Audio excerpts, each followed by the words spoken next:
Hello and warm regards from NEXT IAS team. Welcome to another episode of Daily News Analysis.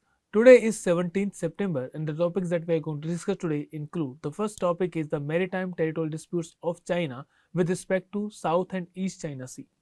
The second topic we are having is about the United Nations Human Rights Commission.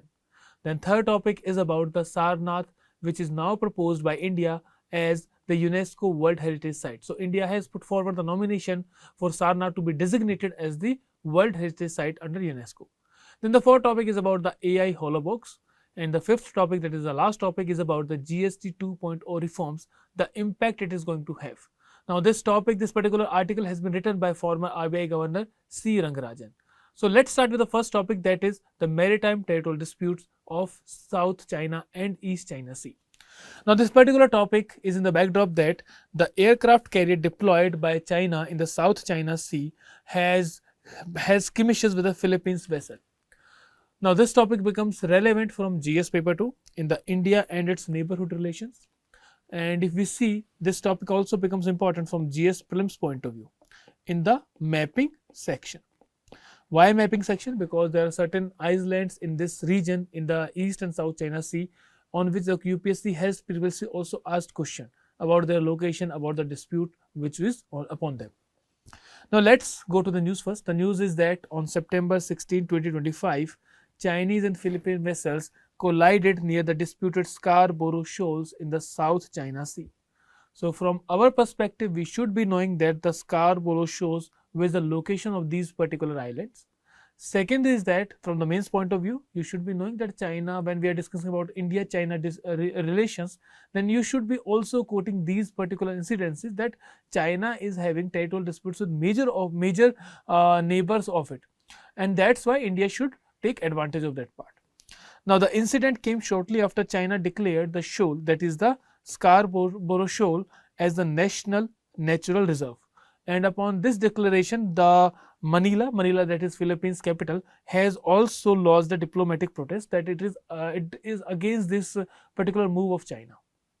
Now let's go to the other territorial disputes of China. If we see in the South and East China Sea, that is the seas that are bounding China, it is having multiple disputes. For example, if we talk about the South China Sea itself, it is having disputes over Paracel Islands, then Paratus Island, then Spratly Islands and Scarborough Islands. In the East China Sea, it is having disputes with Japan in the Senkaku Daiku Island. So first of all, Paracel Islands. Paracel Island is the disputed site between China, Taiwan and Vietnam. So this is the location of the Paracel Islands, and Vietnam, China and Taiwan is having dispute over this region. Now this particular island is under Chinese control since 1974. But it is having overlapping claims by which countries? China, Taiwan and Vietnam. So these three countries are having claims over Paracel Islands. The second topic is the Paratus Island. On the Paratus Island, China and Taiwan are having claims. Now here is the location of this Paratus Island. And on these islands, Taiwan and China is having the claims. And again, these are under the control of Taiwan this time. Next is Spratly Islands. The location of Spratly Island is this one. Here it is a group of 200 islands, and on this particular island a number of countries are having claims. For example, China, Taiwan, Vietnam, Philippines, Malaysia and Brunei. That is China, Vietnam, Malaysia, Brunei, Philippines and Taiwan are having claims over these Spratly Islands.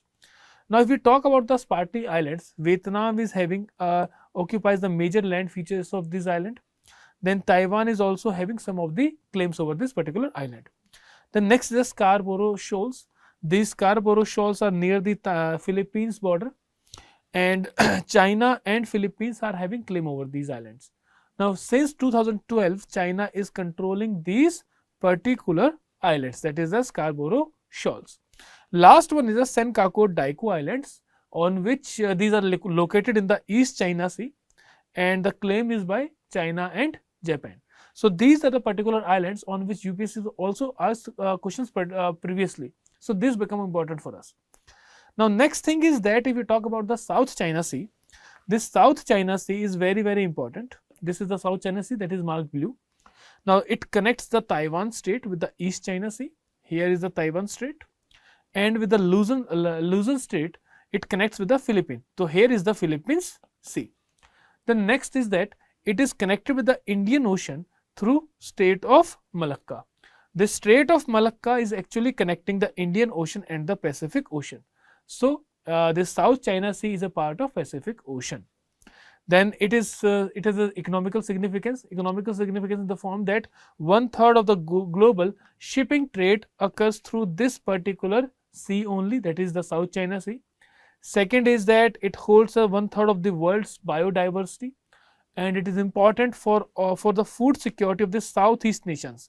These Southeast nations which are surrounding this particular sea, for them this is the major source of food. So it is important for food security also. Then last thing is that it has potential oil and gas reserves, and India has collaborated with Vietnam also to explore these areas with respect to gas and oil reserves. Next thing that we have to discuss is that the maritime disputes. The maritime disputes is arising because China is having one thing known as 9-dashed line, and Taiwan is having a 11-dashed line. What is this 9-dashed line? If you see on the map, you are going to find this particular line is having 9 dash. Now these 9 dashes denote that this is the territory of China. So China say whatever area comes under this 9-dash line is ours. Taiwan is also having the same claim. It is saying that it is having an 11-dash line, that whatever areas come under this 11-dash line, it is the area of Taiwan. Now this particular 9-dash and 12-dash line actually are overlapping with the 1200 nautical miles exclusive economic zone assigned by UN close to the coastal countries. For example, if you know, we have discussed yesterday also that from the sea up to 1212 nautical miles, the exclusive economic zone and the territorial sea are there.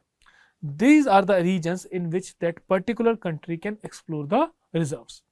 Now this particular 9-dash line is interfering with the 1200 nautical miles boundary of particular countries like Philippines, Brunei, Malaysia, Vietnam, and Indonesia also.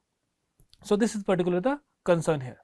Now if you talk about the UN clause, it says that the states can claim 1200 nautical miles as the territorial waters and 200 nautical miles as the exclusive economic zone. Now next thing is the maritime dispute.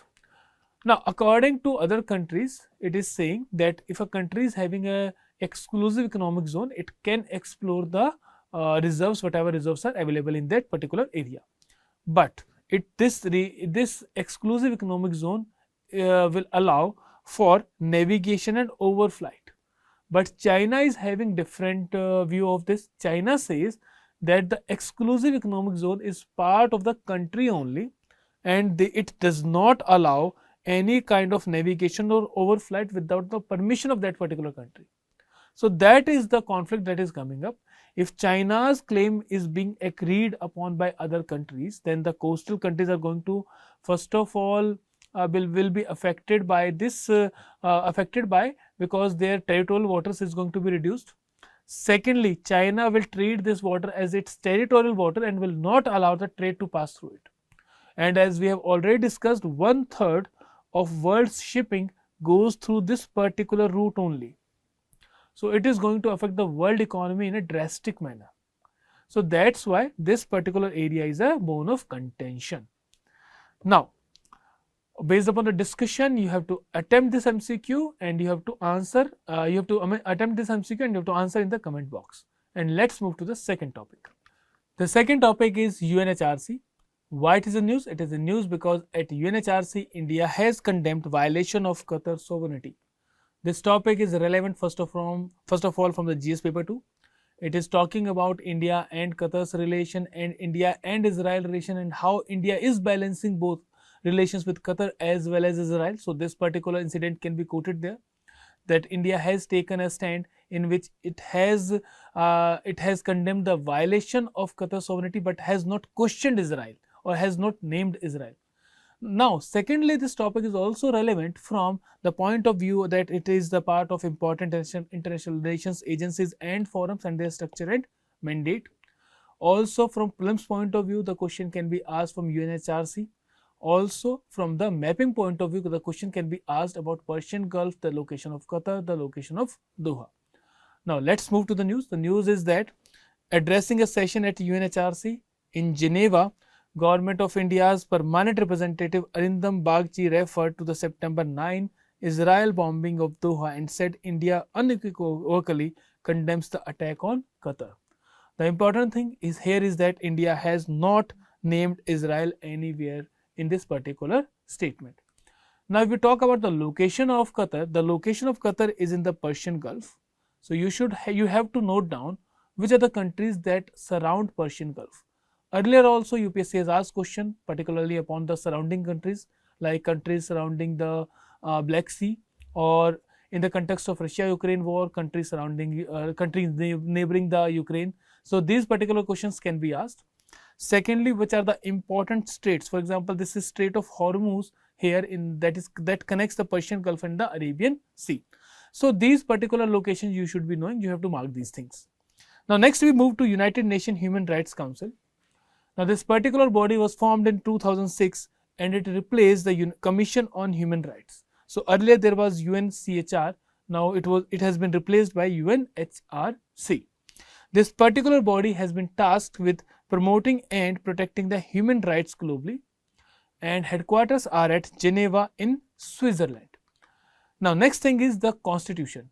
It consists of 47 members and these members are elected by United Nations General Assembly, and the tenure is 3 years. So, after every 3 years the members are going to be changed. Actually, it happens like this, that every year there is election and 1/3 of the members retire and another 1/3 are added. Also, the membership is given regional wise. For example, in the African group 13 members can come from the African group. From the Asian Pacific group 13 members can come. The East European group 6 members or 6 seats have been allocated. Latin America and Caribbean group 8 seats have been allotted. Western European and other groups 7 seats have been allotted. So, total 47 seats are there. The next thing is that what are the functions? The function is to investigate human rights violation in the UN member states, and it has particular themes or issues like freedom of association and assembly, freedom of expression, belief and religion, women rights, LGBT rights and right of racial and ethnic minorities. So, if in any particular area these rights are being violated or human rights are being violated, then United Nations Human Rights Council is going to interfere and investigate. Now, there have been certain criticisms about the functioning of UNHRC. What are these criticisms? First criticism is that the membership is controversial. Member countries like China, Pakistan, or you can say Saudi Arabia are themselves indulging in human rights violation and they become the member of these particular council. So, that is a controversy here. So, countries with poor human rights records like China, in the context of Uyghur Muslims, and in the context of Pakistan, which is having rules like blasphemy or violation of women rights that is happening there. Saudi Arabia, where the women rights are not very much appreciated, and there has been an incident where a reporter was also murdered by there were allegations that the killing of this particular reporter was state sponsored by Saudi Arabia. Then there are countries like Russia, Cuba, which are itself been alleged to be indulging in the human rights violation. They are members of this United Nations Human Rights Council. So, it somehow tarnishes the image of this particular body. The second thing is the political bias and selectivity. The council is being accused that it is being politicized. It is protecting the allies and targeting the adversaries, and disappropriate focus is on some countries. For example, more number of resolutions have been passed against Israel than against North Korea. Then the Sri Lanka civil war. It was not particularly discussed at this particular council. Then we have Rwanda genocide, which was also not discussed in a good manner or in a serious manner in this particular council. Then ineffective enforcement. As the resolutions are not binding, so the members also do not adhere to whatever resolutions have been passed by this particular council. For example, Myanmar Rohingya crisis, they are still going on, and the United Nations Human Rights Council has been ineffective in solving those crises. The another example is Sudan, the Syrian refugee crisis. So all these crises are going on, and United Nations Human Rights Council is somehow seen to be ineffective against these particular ongoing crises. Then we have regional bloc politics. Regional bloc politics means that, for example, Africa is there, so African countries are going to support the African regional bloc. The Venezuela, for example, gets support from the Latin America, South American countries. So these kind of blockings are also there. Then next is inconsistent standards or double standards are there. It is selective in its approach, harsh on smaller states and lenient on the powerful ones. United States of America in 2018 under Trump administration has moved out of this particular council and no action was taken. Then if you talk about China's Xinjiang province, where the Uyghur Muslims are being persecuted, those particular regions are not being discussed at this United Nations Human Rights Council. So that is another issue. Then lastly, overlapping mandates and bureaucratic inefficiencies. The resolutions, the comments that are being passed, they are almost similar to OHCR or UNGCA. So it is the duplication also dilutes its impact. So these are the particular you can say the criticisms with respect to the functioning of United Nations Human Rights Council. Now these particular criticisms can also be used in other scenarios. For example, United Nations Security Council. So these kind of things these kind of points can be used in the criticism of those bodies also. So whenever we are discussing these things, you can actually use these general or these basic points with respect to other organizations as well. Now it's your turn. You have to attempt this MCQ and you have to post your answers in the comment box, and we move to the third topic. The third topic is Sarnath. Now India has nominated Sarnath to be included in the UNESCO World Heritage List for this year, for current cycle, that is 25-26. And a UNESCO team is scheduled to visit this particular site. So that's why we are discussing this particular Sarnath site.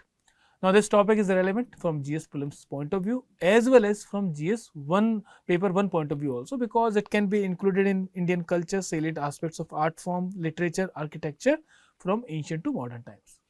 Now what is the news here? The news is that the archaeological survey is going to install a revised plaque at Sarnath, where the credit for its excavation as well as its conservation will be shifted from the British archaeologist towards the family of a local ruler.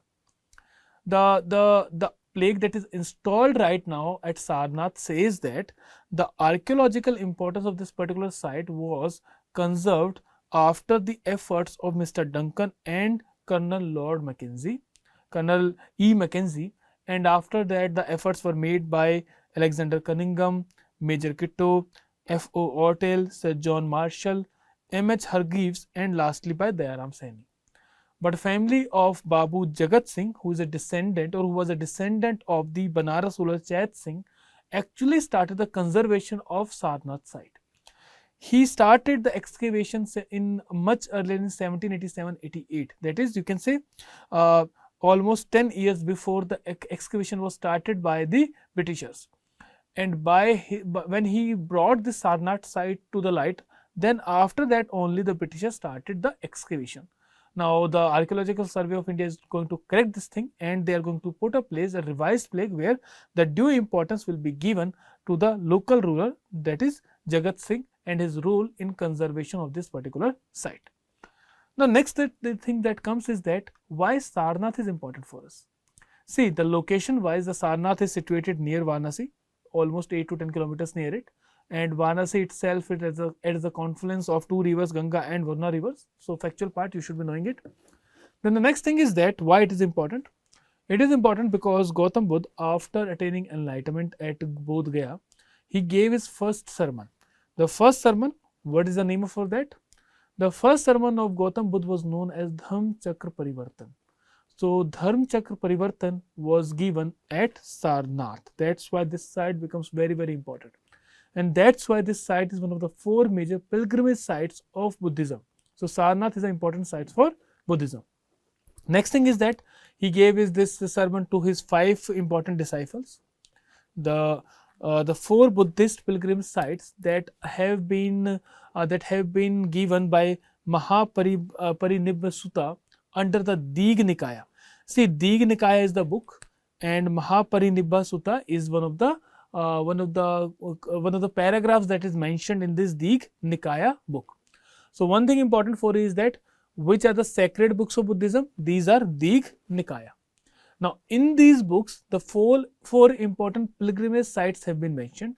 The first site is Lumbini, that is known as the birthplace of Buddha.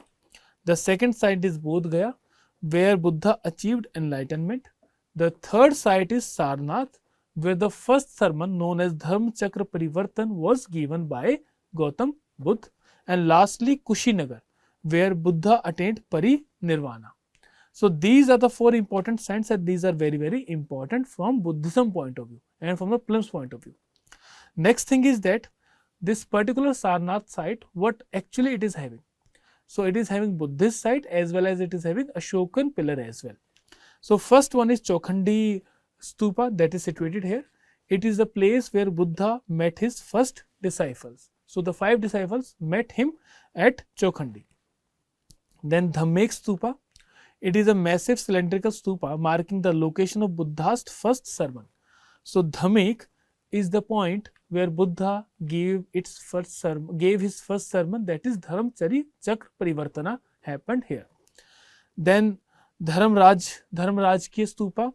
Dharmarajkiya Stupa is an ancient stupa associated with early monastic activities. Monasteries were there. Then Ashokan pillar, the Mauryan pillar with the lion capital, which is now the national symbol of the country, is also at Sarnath only. So this is important from 2 points of view. One is it is a very, very important Buddhist site. Second is our national emblem also comes from this particular place. Then we have Mulgant Kuti Vihar, which was developed in 19th century, 1930s it was developed. Then there are other archaeological remains that are in this particular region. So Sarnath itself is a huge complex encompassing a lot of historical sites. That's why India has proposed it for UNESCO recognition. Now, first one is Chokhandi Stupa. Chokhandi Stupa, you can see the figure here. Now, Chokhandi Stupa was built, or you can say it was renovated by the son of Raja Todarmal when Humayun was to visit this place. So it is also related with the Mauryan Empire, with the Mughal Empire. The next thing is Dhammek Stupa. Dhammek Stupa, as we have already discussed, it is the place where Gautam Buddha gave his first sermon. This Chokhandi Stupa was the place where Gautam Buddha met his disciples. So he met his disciples at Chokhandi Stupa, and secondly it was renovated. This particular 8-sided building was created when Humayun was to visit this place. Then this is the Dhammek Stupa. Dhammek Stupa is the place where Gautam Buddha gave his first sermon, that is Dharma Chakra Parivartana. Then we have Dharmarajika Stupa is there. Then we have Ashokan pillar, that is the lion capital, has come from this region.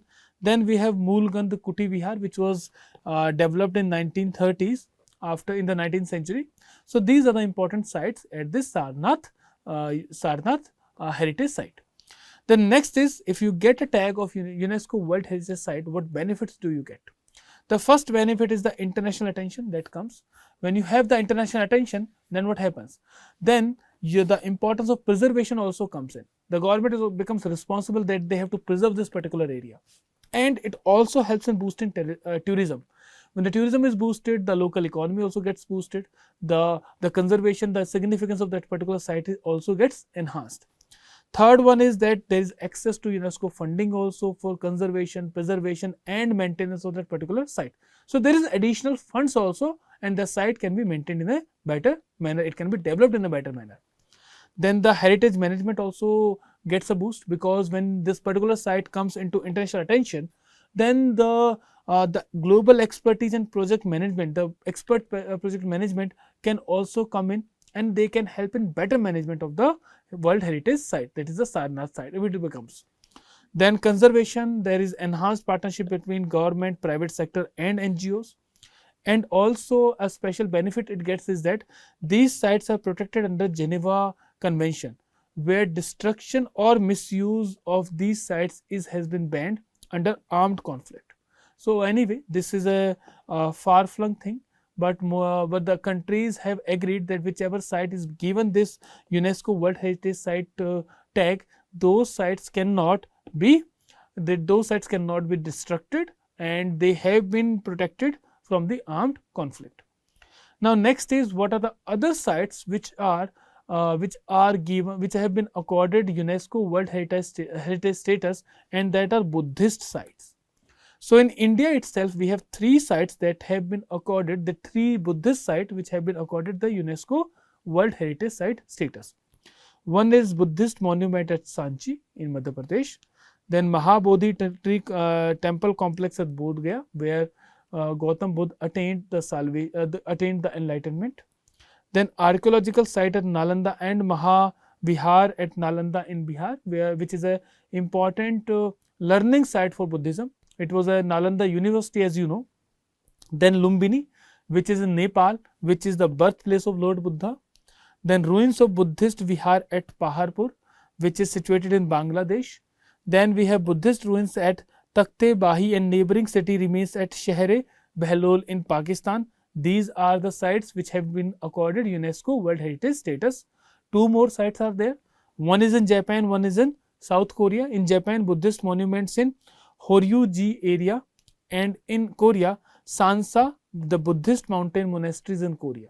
So these are the sites of Buddhism which have been accorded the UNESCO World Heritage status. Now with this, you have to attempt this MCQ and you have to post your answers in the comment box, and we move to the 4th topic. The 4th topic is AI Holobox. What is this? The name suggests AI is artificial intelligence, Holobox is hologram box. So from that the name came AI Holobox.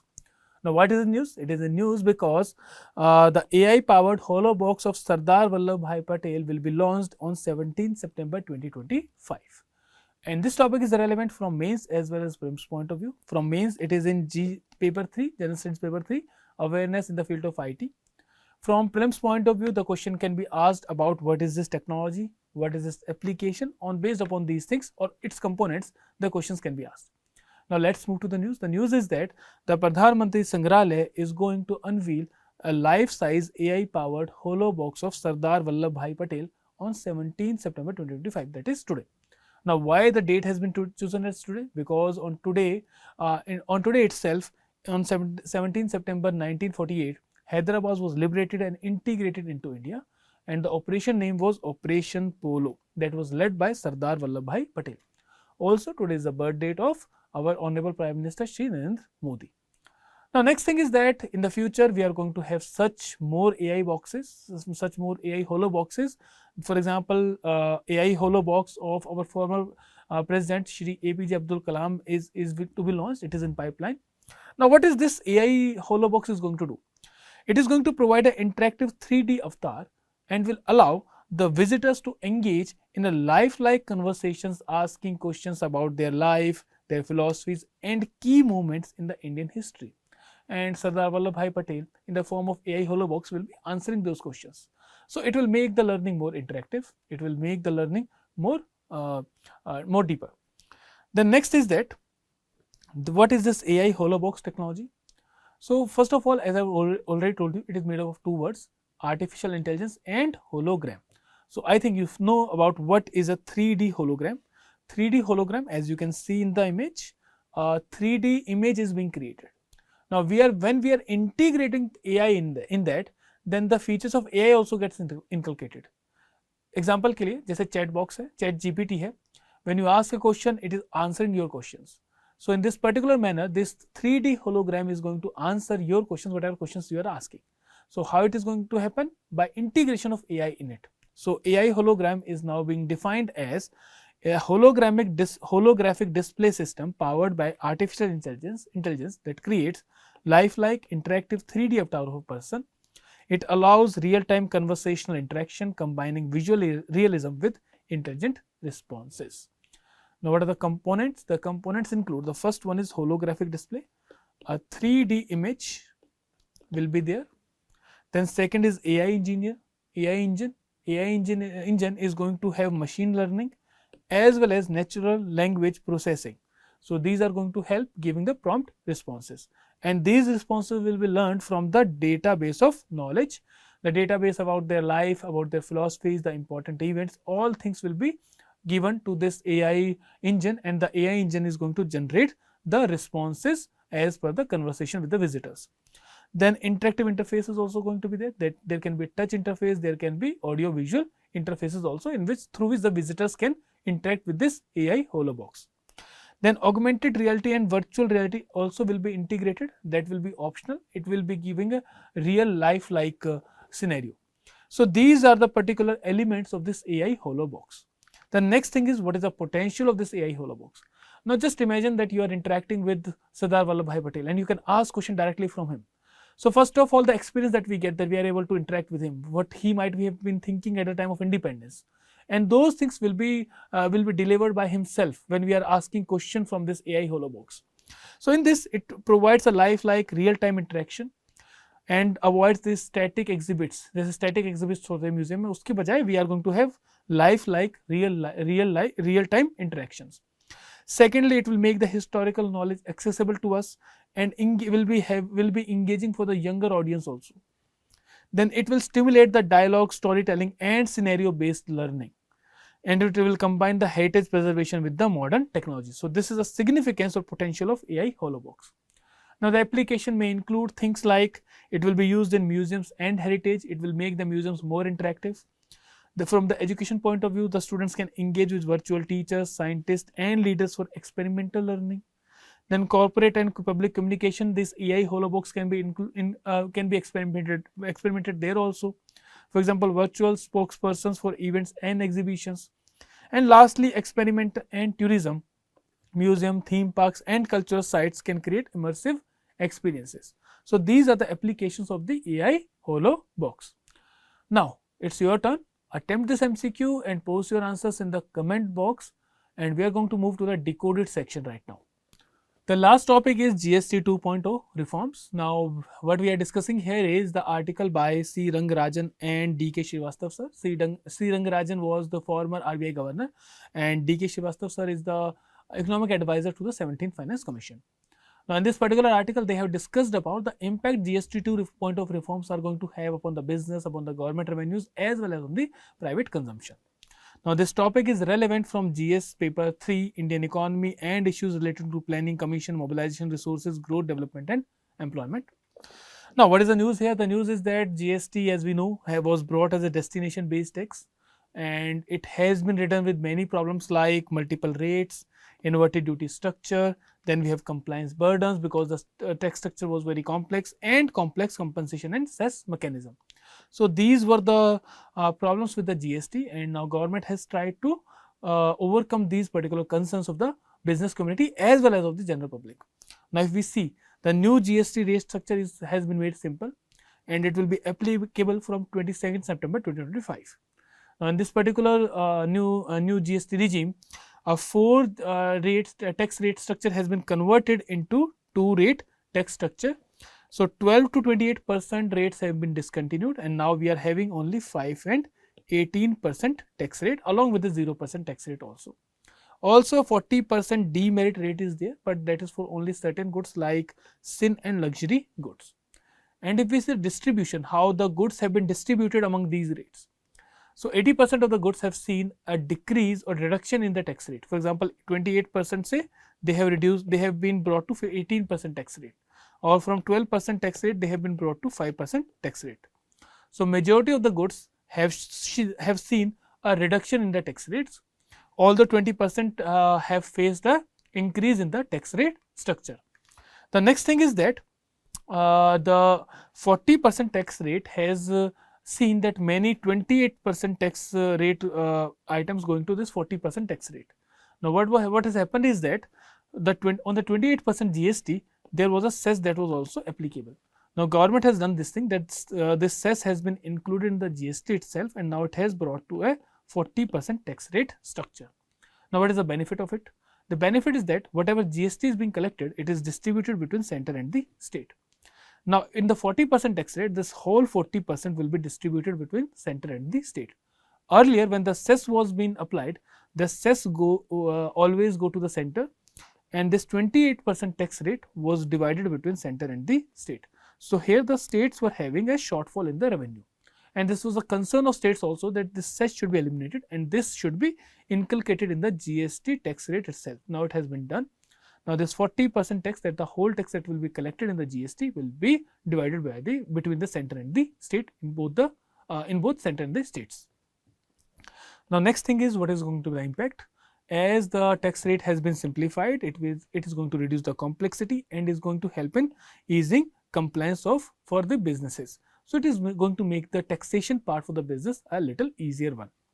Now, the beneficiary sectors will be the textiles, electronics, automobiles, healthcare and food items. For these sectors, the tax rate have been reduced.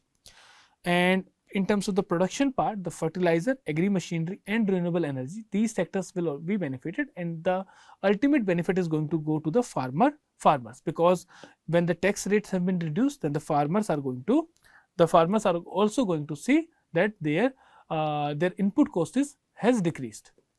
Next is the effect of the tax rate on the government revenue. That is important for us.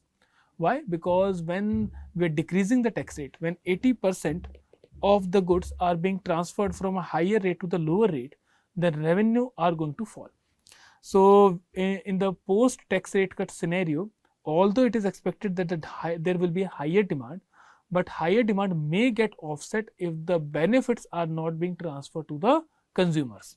If the companies are not reducing the prices as per the reduction in the tax rate, then the revenue collection will not be realized. The high demand will not be able to offset the reduction in the revenues. Second is that there are certain goods which are taxed at 0% rate. They are going to provide no revenue.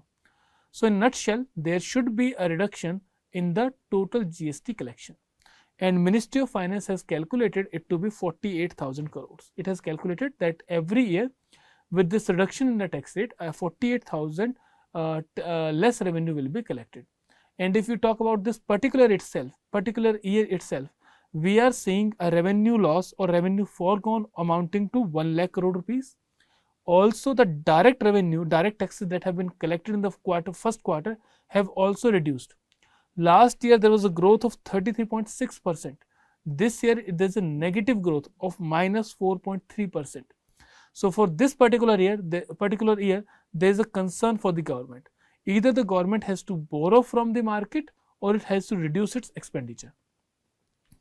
Now, macro implications are there, that the budgeted GDP growth, it was expected to be 10.1%, but as the revenue has reduced, so it may go to it may be reduced, and in the quarter 1 itself, we have seen that thing 8.8% was the growth in the quarter 1. Then with low CPI and WPI, that is, we are seeing that inflation rate, and the inflation rate in terms of CPI and WPI is also very low. So, there will be a nominal weaker GDP growth, and it is also going to further reduce the revenue collection. So, revenue collection is being reduced in multiple manners. First of all, we have reduced the GST rates. Secondly, the direct tax that was being collected, it has also reduced. Thirdly, the growth rate that we were expecting is also not delivering. It is 8.8%. Our expectation is it should be 10.1% or around that. So, there is reduction in the GDP growth rate also.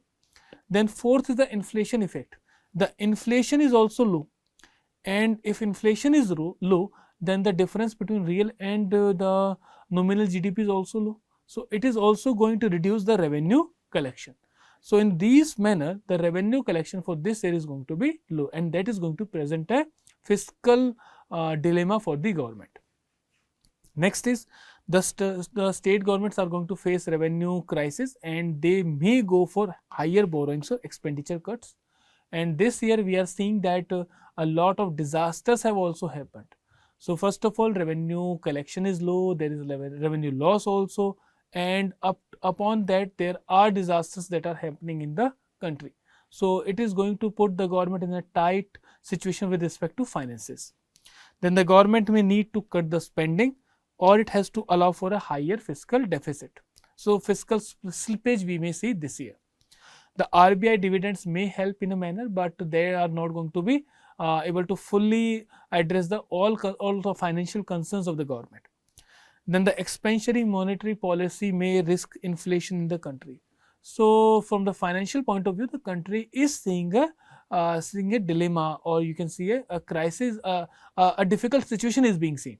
Now, if we see from the long term perspective, this tax driven demand that we are seeing, that if the tax rate is reduced, the private expenditure, the public expenditure may increase because of the lower prices, they will be having more disposable income. That stimulus may be temporary. If we want it to be a permanent stimulus, if we want our demand to be more, then we need to focus upon savings and investment rate. Also, we need to focus upon the incremental capital output ratio that is high for the country. We need to reduce it. So with this, we conclude for the day. You can attempt this mains question, and you can bring this question to us for the evaluation part. So with this, we conclude for the day. Thank you very much.